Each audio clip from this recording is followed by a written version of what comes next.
વિદ્યાર્થી મિત્રો, last time આપણે વિક્રિયા, સમક્રમી, તટસ્થ ઘટક અને વ્યસ્ત ઘટક અને જૂથના નિયમ વિશે આપણે જોયું હતું. આજે આપણે સ્વાધ્યાય 1.4 ના એક્ઝામ્પલ જોઈશું. એમાં પહેલો એક્ઝામ્પલ, નીચે પ્રમાણે વ્યાખ્યાયિત કરેલ પ્રતિક્રિયા સ્ટારને સ્ટાર એ વિક્રિયા છે કે નહીં એ નક્કી કરો. અને જે પ્રશ્નમાં વિક્રિયા ન હોય તે માટે કારણ આપો. વિદ્યાર્થી મિત્રો, પહેલી વાત તો એ કે આપણને જે સ્ટાર z પ્લસ પર a star b equal a minus b દ્વારા વ્યાખ્યાયિત છે એ દ્વિક્રિયા છે કે નક્કી કરો. એ દ્વિક્રિયા છે કે નથી એ નક્કી કરવા માટે આપણે શું યાદ રાખવાનું? પ્રત્યેક પ્રત્યેક ક્રમિક જોડ AB belongs to A cross A ને સંગત દ્વિક્રિયા એટલે કે સ્ટાર દ્વારા અનન્ય ઘટક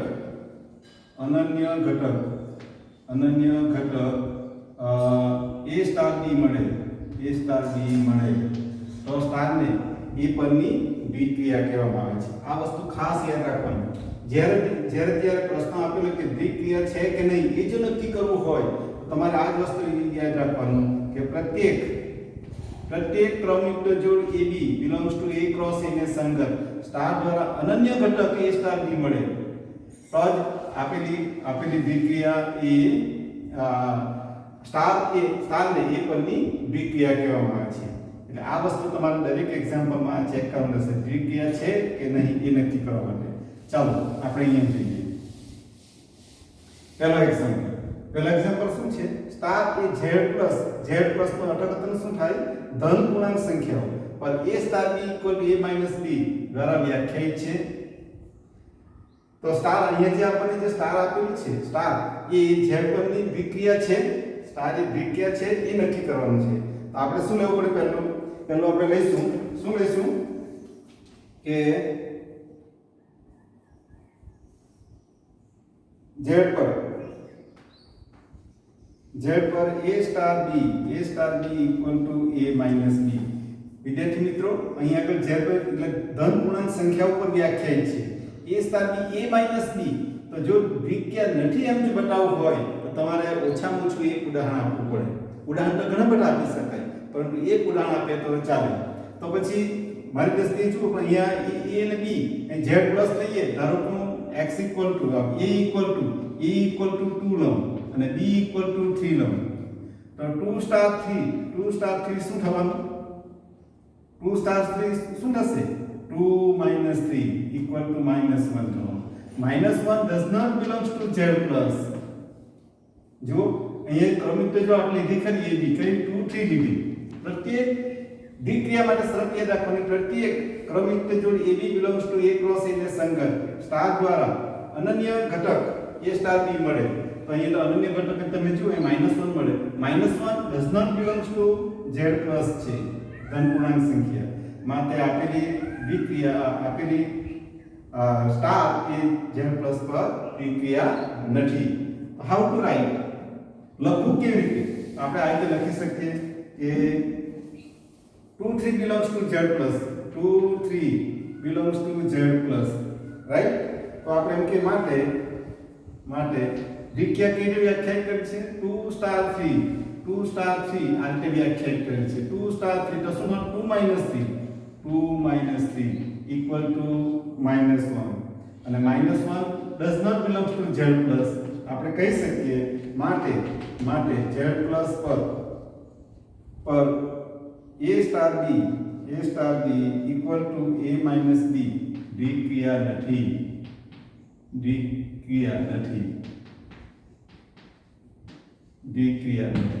ટૂંકમાં કહેવાનો ભાવ તો એક જ.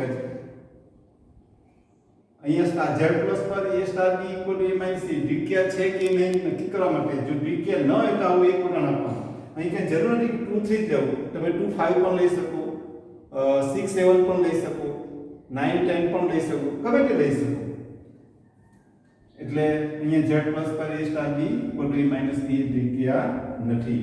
બીજો એક્ઝામ્પલ અહીંયા તમે જોઈ શકો, સ્ટાર z પ્લસ પર a star b equal two ab અહીંયા કેવી રીતે વ્યાખ્યાયિત કરેલું છે? a star b equal two ab એમ વ્યાખ્યાયિત કરેલું છે. તો આપણે એમ લખી શકીએ કે for all AB belongs to z plus એટલે ધન પૂર્ણાંક સંખ્યા. તો a સ્ટાર b કેવી વ્યાખ્યાયિત કરેલું છે? માટે a સ્ટાર b કેવી વ્યાખ્યાયિત કરેલું છે? a star b equal to ab that means a અને b બંને ધન પૂર્ણાંક સંખ્યાઓ છે. એ બેનો ગુણાકાર એ પણ ધન પૂર્ણાંક આવવાનો belongs to z plus એક થશે. માટે z plus પર શું? z plus પર a star b equal to ab એ દ્વિક્રિયા છે.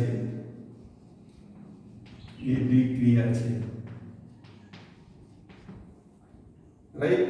એ જ પ્રમાણે ત્રીજો પણ કરી શકો. અહીંયા z સ્ટાર z plus પર a star b equal માનાંકમાં a minus b. અહીંયા ab તમે ગમે તે લો. 2 3 લો. 2 સ્ટાર 2 minus 3 થવાનું. પહેલા એક્ઝામ્પલ પ્રમાણે 2 3 minus 1 આવવાનું. તો માનાંકમાં છેલ્લે શું થશે? પ્લસ થશે. Plus belongs to z plus સમાધાન થાય છે. માટે આપણે કહી શકીએ કે શું લખાશે? બોલો જો કેવી રીતે લખીશું?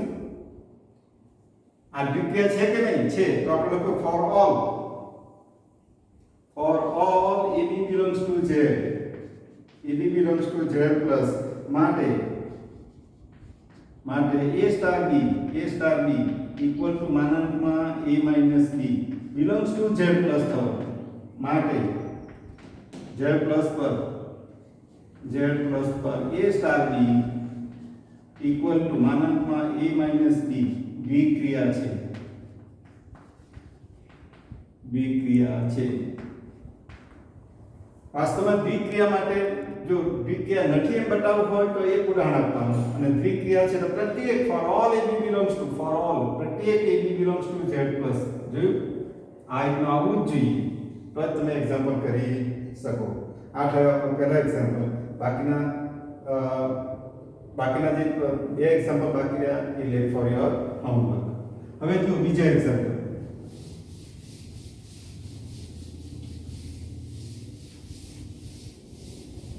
બીજા એક્ઝામ્પલમાં શું આપેલું છે જુઓ. બીજા એક્ઝામ્પલમાં નીચે દર્શાવ્યા પ્રમાણે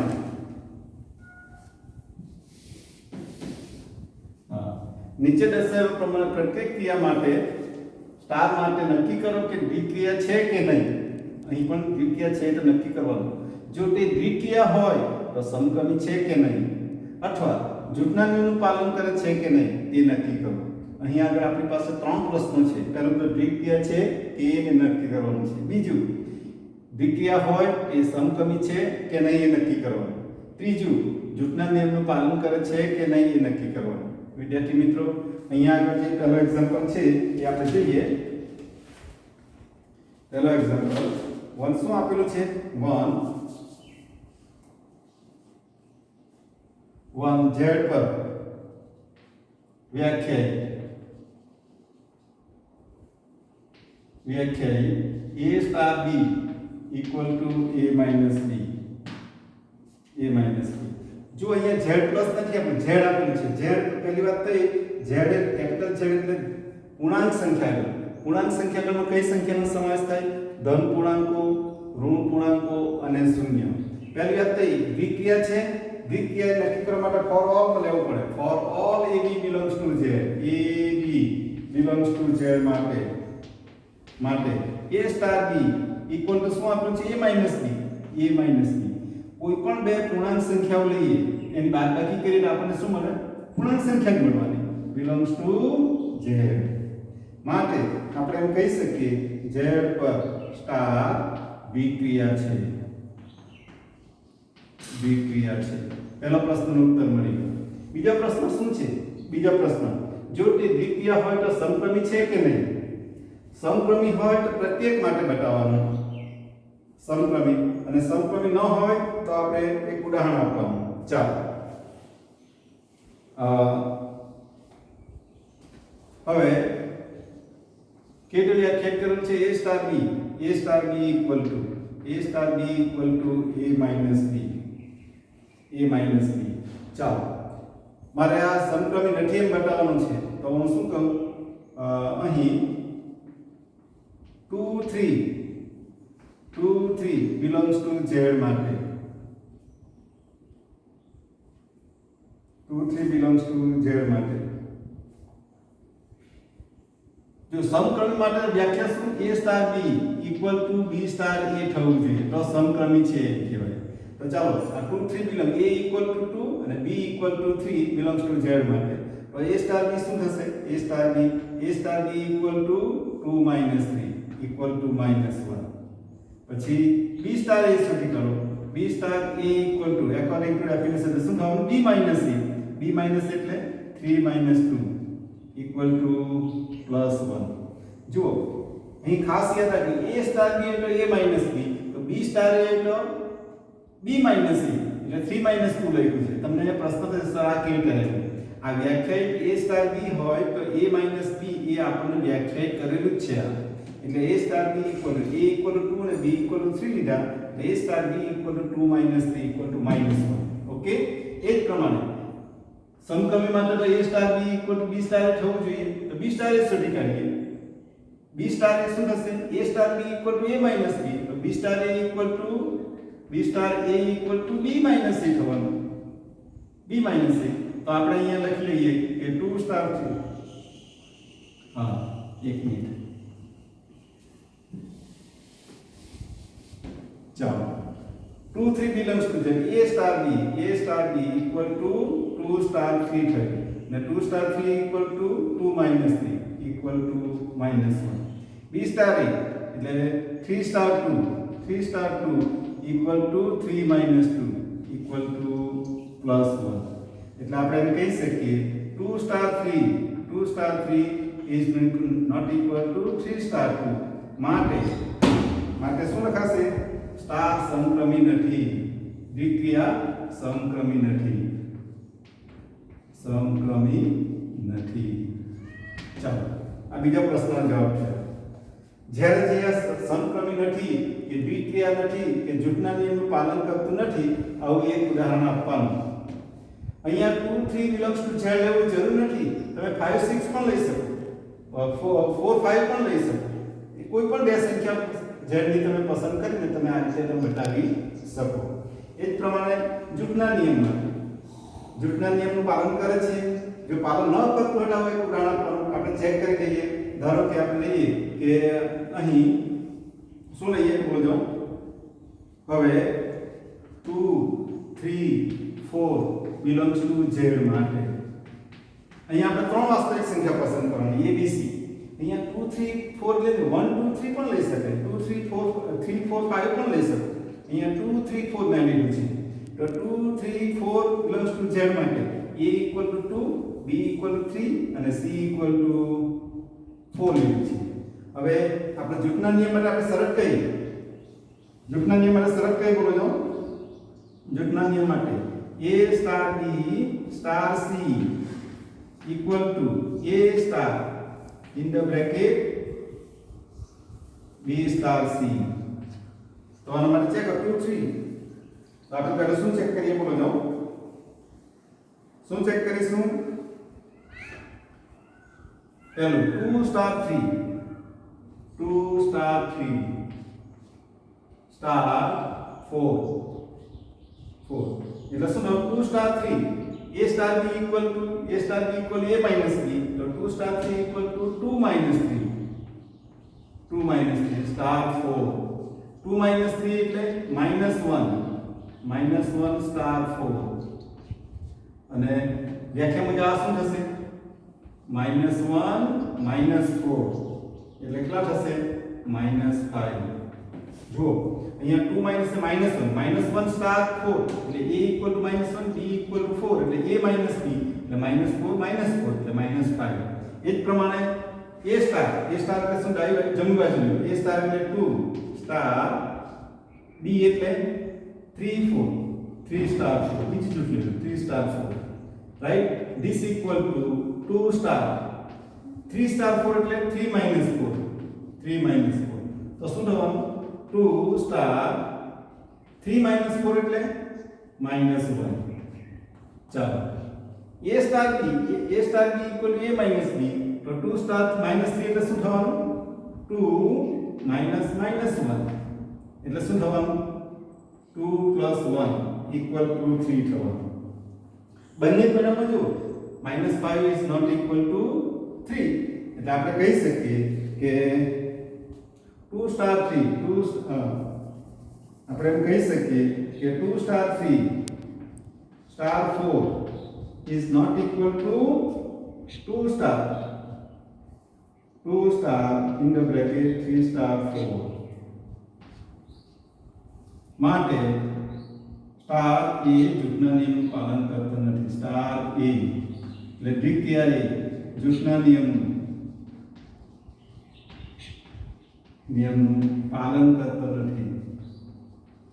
પાલન કરતો નથી ઓકે એટલે જ્યારે દ્વિતીય નથી સમક્રમી નથી કે પછી જૂથના નિયમનું પાલન કરતો નથી તો આવું તમારે એક ઉદાહરણ આપવાનું અને જો પાલન કરતો હોય તો પ્રત્યેક માટે બતાવવાનું કોના માટે બતાવવાનું પ્રત્યેક માટે બતાવવાનું ચાલો હવે આપણે જોઈએ પહેલો એક્ઝામ્પલ જોયો હવે આપણે જોઈએ બીજો ત્રીજો તમારે લીખ ફોર યોર હોમવર્ક ચોથો એક્ઝામ્પલ જોઈએ આ કરી નાખું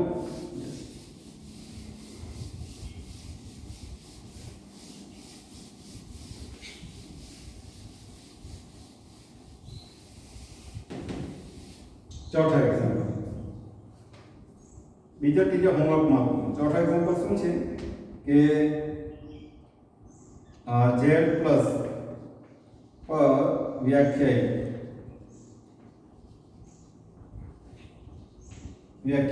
a star b equal to 2 raise to ab વિદ્યાર્થી મિત્રો અહીં આગળ ગણ એમાં એ બરાબર શું આપ્યું z પ્લસ આપ્યું છે ધન પૂર્ણાંક સંખ્યાઓ આપી છે બી કેરફુલ આ ખાસ કાળજી રાખજો z પ્લસ પર વ્યાખ્યાયિત વિક્રિયા શું આપી a star b equal 2 raise to ab ધારો કે આપણે અહીંયા 2 સ્ટાર 3 લઈએ 2 સ્ટાર 3 તો આપણે લખીએ 2 રેઝ ટુ 2 into 3 આમ લખી શકાય એટલે 2 રેઝ ટુ 6 અને 2 રેઝ ટુ 6 એટલે 64 રાઈટ એટલે આનું અર્થઘટન આ રીતે કરવાનું ચાલો પહેલી વાત તો આ દ્વિક્રિયા છે તો આપણે દ્વિક્રિયા છે તો બતાવવું પડે for all ab belongs to z plus માટે શું થવાનું a star b equal to 2 raised to ab જો a અને b ધન પૂર્ણાંકો હોય તો 2 raised to બે ધન પૂર્ણાંકોનો ગુણાકાર પણ ધન પૂર્ણાંક થાય અને એની ઘાત જો ધન પૂર્ણાંક કરે ધન પૂર્ણાંક કેમ મળે એટલે belongs to z plus જ મળે આ ખાસ કાળજી રાખવાની માટે a star b belongs to z plus માટે સ્ટાર એ દ્વિક્રિયા છે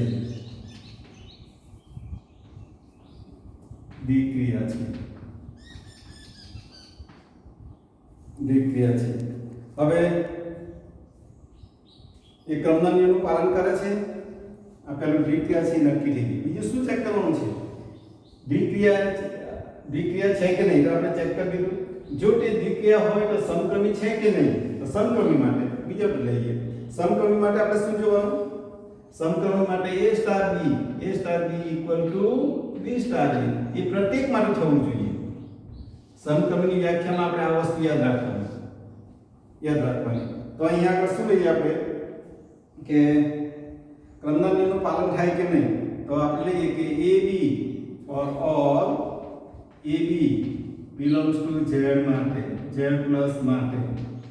ચાલો જુઓ a સ્ટાર b ઇક્વલ કેટલી વ્યાખ્યાયિત કરેલ છે 2 raised to ab 2 raised to a into b right 2 raised to a into b તો શું થવાનું 2 raised to a into b કરીએ કે b into a કરીએ બંને સરખું જ થાય એટલે 2 raised to b એ થવાનું અને 2 raised to b એટલે b star a star b equal to 2 raised to a તો b star a equal to 2 raised to b એ થવાનું ને તો b સ્ટાર a માટે આપણે કહી શકીએ કે a star b equal to b star a માટે આપણે શું કહીએ સ્ટાર ક્રમના નિયમનું પાલન કરે છે ક્રમના નિયમનું પાલન કરે છે. અહીં ખાસ કાળજી રાખજો, a star b equal to 2 raise to ab, એટલે અહીંયા this equal to 2 raise to a into b અને b ઇન્ટુ a બંને ગોઠાશે, બંને સરખું જ છે એટલે આમ લખી શકીએ આપણે. અને 2 રેઝ ટુ b એટલે શું થવાનું? b સ્ટાર a થવાનું. That means a star b equal to b star a. માટે દ્વિતીય એ સમક્રમી છે, માટે આ દ્વિતીય ક્રમના નિયમનું પાલન કરે છે. હવે આપણે જોઈએ કોનું જૂથના નિયમ માટે. ત્રીજું જૂથના નિયમ માટે શું કરવાનું કે તમે કોઈ પણ જૂથના નિયમ પાલન કરતું નથી તો તમારે એક ઉદાહરણ આપવાનું. શું આપવાનું? એક ઉદાહરણ આપવાનું. અને એક ઉદાહરણ પર ચાલે. ઉદાહરણ ઘણા બધા લઈ શકાય, પરંતુ એક જ ઉદાહરણ આપવાનું. અને જો પાલન કરવું હોય તો ફોર ઓલ પ્રત્યેક માટે તમારે બતાવવું પડે. જો આ ક્રમના પ્રત્યેક ફોર ઓલ માટે બતાવ્યું છે. જો મારે જો ક્રમના નિયમ પાલન કરતું મારે એક ઉદાહરણ આપવું પડે, પણ એવું મળતું નથી તો ભાઈ ફોર ઓલ માટે લઈ લઈએ. બરાબર. હવે આપણે જૂથના નિયમ માટે અહીં આપણે કહી દઈએ 2 3 4 બિલોંગ્સ ટુ z પ્લસ માટે. ચાલો, ક્રમના નિયમ શું એ તમને આવડવું જોઈએ. a ક્રોસ b જૂથના નિયમ a cross b cross c equal to a star cross ને પણ સ્ટાર બોલાશે. a star b star c b star c. ચાલો, તો a equal to 2 b equal to 3 c equal to 4 લઈએ તો પહેલું શું લેવાનું? 2 સ્ટાર 3 સ્ટાર 4.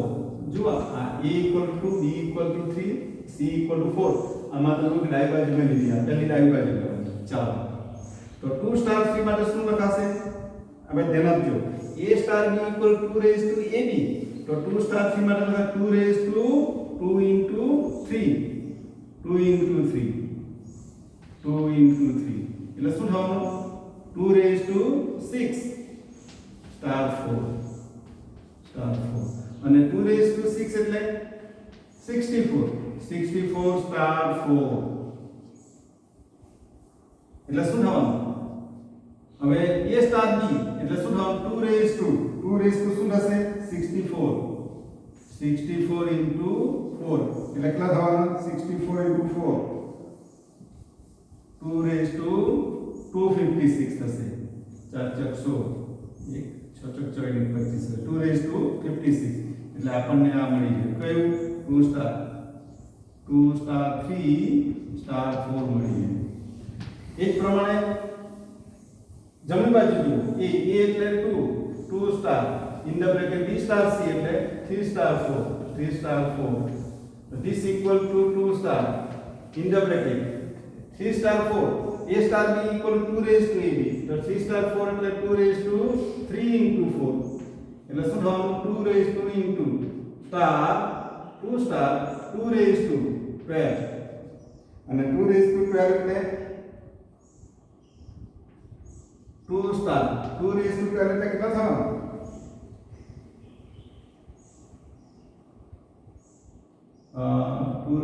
4000 જો 2 raised to 10 equal to 1024 એટલે થશે 4096 થશે 4096 થશે. રાઈટ.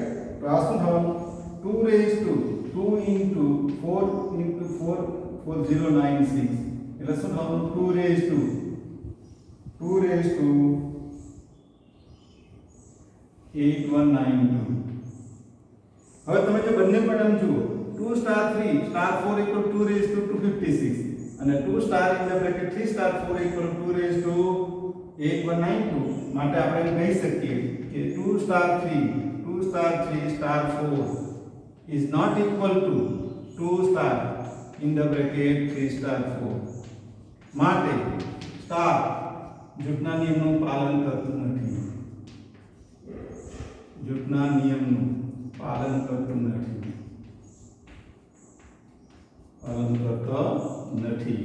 આ વસ્તુ ખાસ કાળજી રાખજો. એટલે જ્યારે જૂથના નિયમનું પાલન કરતો નથી તો આવું તમારે એક ઉદાહરણ આપવાનું. એવું જરૂર નથી કે 2 3 4 લેવું. 1 2 3 જેમ નાની સંખ્યા લો તો આ ફિગર નાની આવશે. એ ખાસ કાળજી રાખજો. ઓકે, હવે પછીના એક્ઝામ્પલ આપણે નેક્સ્ટ એપિસોડમાં જોઈશું. ઓકે.